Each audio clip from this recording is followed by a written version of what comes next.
Episode 22 అతడామె ప్రియుడు.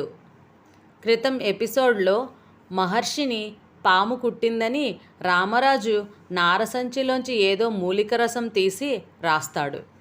మహర్షి తను చనిపోతే గనక ఆ మెడిసిన్ని తన ఫ్రెండ్ భర్తకి తప్పనిసరిగా అందించాలని కోరతాడు. ఆ ముగ్గురు చాలా పాముల్ని తప్పించుకుని ఆ మూలికను సంపాదించుకొని కిందకి రాబోతుండగా మహర్షిని కుట్టిన పాము పొలుసుల పామని మళ్ళీ మరొక మూలిక కోసం వెనక్కి వెళ్తాడు. కానీ అది దొరకదు రామరాజుకి. గెస్ట్ హౌస్లో రవితేజ పర్సులో దొరికిన ఫోటోని చూపిస్తూ సిరిచందన ఈ ఫోటో ఎవరిదని అడుగుతుంది. సిరి, అదంతా నా జీవితంలో జరిగిన ఓ విషాద గాథ. ఇప్పుడు అదంతా ఎందుకు? సమయం వచ్చినప్పుడు నేనే నీకు చెబుతాను అన్నాడతను. విషాదగాథ అంటే భగ్న ప్రేమ అన్న అనుమానం ఆమెలో ప్రవేశించింది. తెరిచినా మూసుకున్నట్లు ఏ భావమూ లేకుండా అతని కళ్ళలోకి వెతుకుతూ ఇప్పుడే చెప్పాలి అంది పట్టుదలగా. ఆమె కంఠంలో పలికిన స్థిరత్వానికి అతడు భీతి చెందినా అది బహిర్గతపరచకుండా, సరే నీ ఇష్టం, ఎప్పటికైనా నీకు చెప్పాలనుకుంటున్న విషయమే ఇది అంటూ చెప్పడం ప్రారంభించాడు. నేను ఐపీఎస్ ట్రైనింగ్లో ఉన్నప్పుడు ఓ రోజు ఒక ముసలాయన్ని యాక్సిడెంట్ నుంచి రక్షించాను. ఆయన కృతజ్ఞతతో తన దగ్గరలోనే ఉన్న వాళ్ళింటికి తీసుకువెళ్ళాడు. వాళ్ళమ్మాయి శ్రీవాణి తన తండ్రిని రక్షించినందుకు నన్ను ఎంతో మెచ్చుకుని అన్నయ్య అంటూ రాఖీ కట్టింది. అప్పటి నుండి ఆమె నా చెల్లెలే అనుకునేవాడిని. నా ట్రైనింగ్ పూర్తయ్యాక ఆ అమ్మాయికి పెళ్ళై వైజాగ్లో ఉంటుందని తెలిసి అడ్రస్ వెతుక్కుంటూ వెళ్ళాను. చాలా రోజుల తర్వాత కలుసుకున్నందుకు చనువుగా మాట్లాడుతూ ఉండగా వాళ్ళ భర్త వచ్చి అపార్థం చేసుకుని నేనెంత చెబుతున్నా వినిపించుకోకుండా నా కళ్ళ ముందే ఆమెను చంపి తప్పించుకుని పారిపోయాడు. ఆ తర్వాత అతనికి ఉరిశిక్ష పడిందనుకో. అలా చనిపోయిన నా చెల్లెలి ఫోటో తెచ్చుకొని అప్పుడప్పుడు గుర్తు చేసుకుని బాధపడేవాడిని. అది తప్పంటావా? చెప్పటం ఆపి ఆమె చేతి మీద తన చేతిని వేసి, చెప్పు, నేను చేసింది తప్పైతే ఆ ఫోటోని ఇప్పుడే చించి ముక్కలు చేసి బయటపడేస్తాను అన్నాడు. పూర్తిగా చెప్పగానే ఆమె మనసు మేఘంలా కరిగిపోయి కంటి నుంచి నీరు వర్షించింది. అతని చేతిని గుండెలకు హత్తుకుంటూ నన్ను క్షమించండి అంది. ఇందులో క్షమాపణ ప్రసక్తి దేనికి? అది సహజం. భర్త మనీ పర్సులో ఓ అమ్మాయి ఫోటో కనిపిస్తే ఎవరైనా ఎలా రియాక్ట్ అవుతారో నువ్వు అంతే. ఇంకా నేను అదృష్టవంతుణ్ణి. చెప్పేది వినిపించుకోకుండా ఆ ఒక్క ఆధారంతో జీవితాంతం సాధించే వారిని ఎందరినో చూశాను. నీలాంటి సహృదయురాలు నాకు భార్యగా దొరకడం నా అదృష్టం. అసలే మెత్తబడ్డ మనసు మరింత మెత్తనై తేలికైపోయింది సిరిచందన. ఆమెలో ఆనందం అధికమైంది. కన్నీరు విషాదానికి సంతోషానికి కూడా దగ్గర చుట్టం. ఆనంద బాష్పమాట. అసలే ఆనదు చూపు, ఆపై ఈ కన్నీరు. తీరా దయచేసినాక నీ రూపు తోచదయ్యయ్యో అన్నట్టుగా నీటితో మసకబారిన కళ్ళను తుడుచుకుంటూ ఆమె భర్త వైపు చూసింది. మసక వెన్నెల్లో పలుచని మేఘం కప్పిన చంద్రుడిలా కనిపించాడు అతను ఆమె కళ్ళకి. చప్పున అతను గుండెల్లో తలదాచుకుంది. తుఫాను ఉధృతం తగ్గినట్టు అనిపించగానే అతను తేలిగ్గా ఊపిరి తీసుకున్నాడు. ఆమె ఊపిరి అతను రొమ్ము భాగంలో వెచ్చగా తగులుతుంటే అతనిలో సహజమైన చిలిపిదనం బయటపడింది. దేవిగారికి మంచి మూడొచ్చినట్టుందే అన్నాడు. ఛీ పొండి.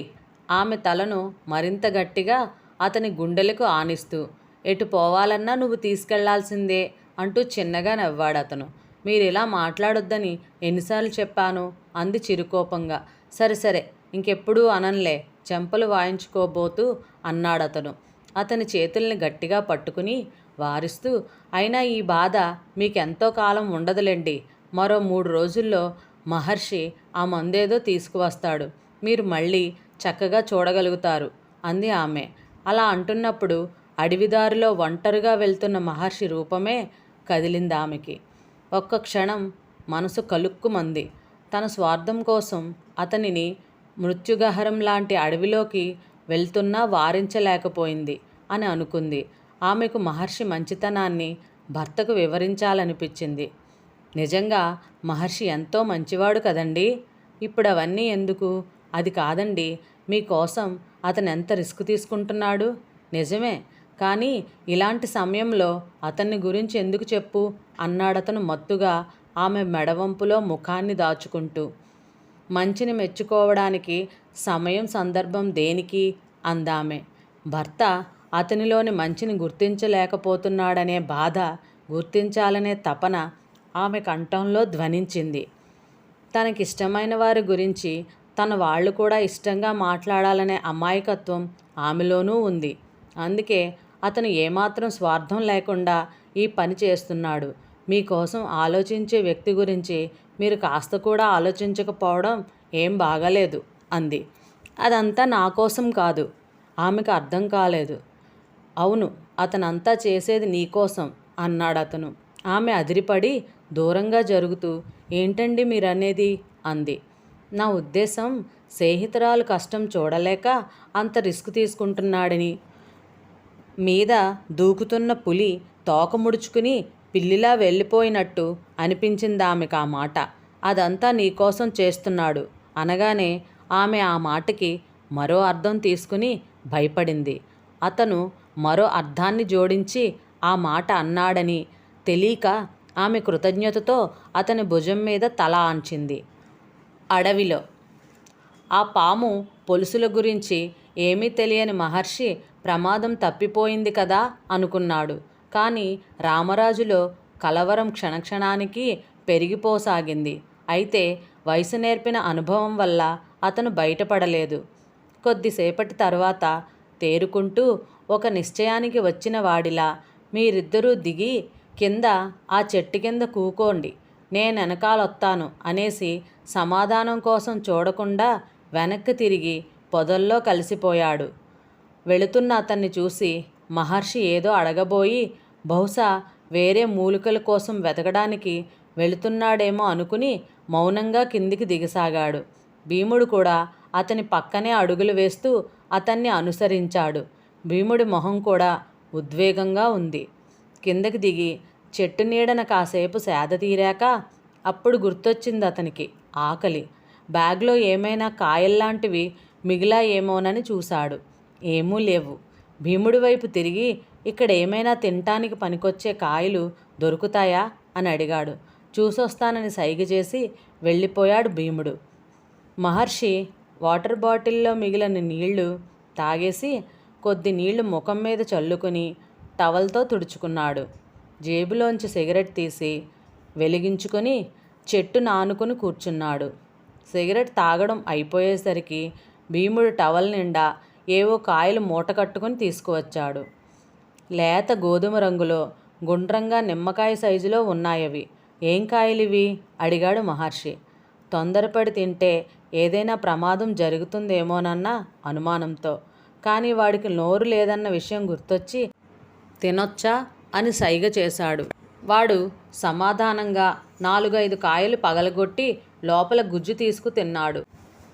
తినొచ్చు అని సైగ చేశాక తీసుకుని తినటం ప్రారంభించాడు మహర్షి. కడుపు నిండిన తర్వాత నిద్రమత్తు ఆవరించింది అతన్ని. టవల్ పరుచుకుని చెట్టు కిందే మేను వాల్చాడు. భీముడు కూడా చెట్టు మొదలు కానుకుని విశ్రమించాడు. కొద్దిసేపటికి ఇద్దరూ గాఢ నిద్రలో మునిగిపోయారు. తిరిగి వాళ్ళు లేచేసరికి పల్చగా చీకటి ముసురుకుంటుంది. టైం చూసుకున్నాడు. సాయంత్రం 6 అయింది. రామరాజు ఇంకా రాలేదు. అలాగే కూర్చుని రామరాజు కోసం చూస్తూ ఉండిపోయారు ఇద్దరు. 6:30 అవుతుండగా వచ్చాడు రామరాజు. ముఖమంతా వడిలిపోయి బాగా అలసిపోయినట్టు ఉన్నాడు. రాగానే నేల మీద చతికిలబడి కూర్చుంటూ, దొరా, మనం ఈ రేతిరి ఈయన్నే ఉండి తెల్లారినాక ఎల్లాలా అన్నాడు. అవును, కిందికి దిగాక మళ్ళీ ఎందుకు పైకెళ్ళావు ఒక్కడివే అని అడిగాడు మహర్షి. ఇందాక మనం తెచ్చినట్టి మూలిక కోసమే వెళ్ళాను దొరా.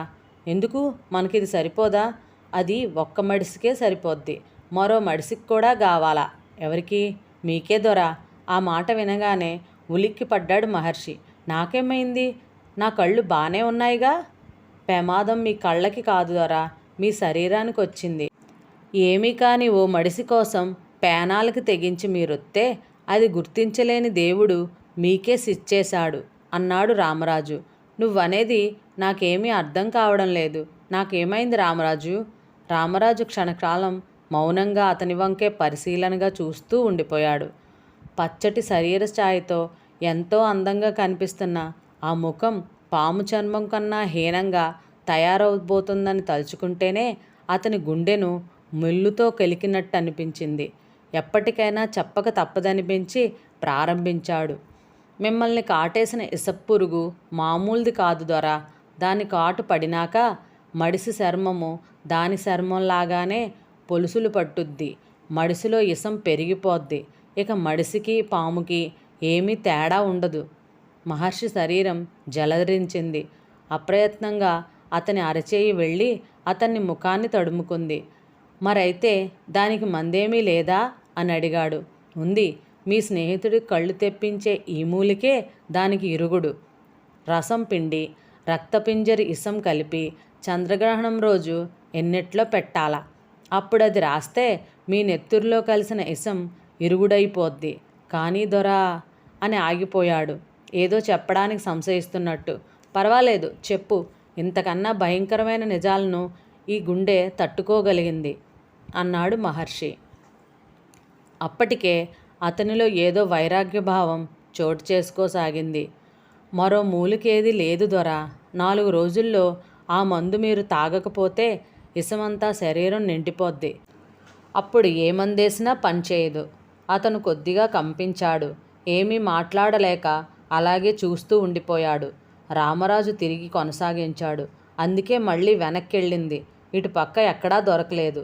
రేపు పొద్దు పొడిచే ఏళ్ళకి వెళ్ళి ముగ్గురం కోనకా పక్క వెతకాల. అదృష్టం బాగుండి దొరికితే మీ ఆరోగ్యం బాగుపడుద్ది అన్నాడు. మహర్షి సమాధానం చెప్పలేదు.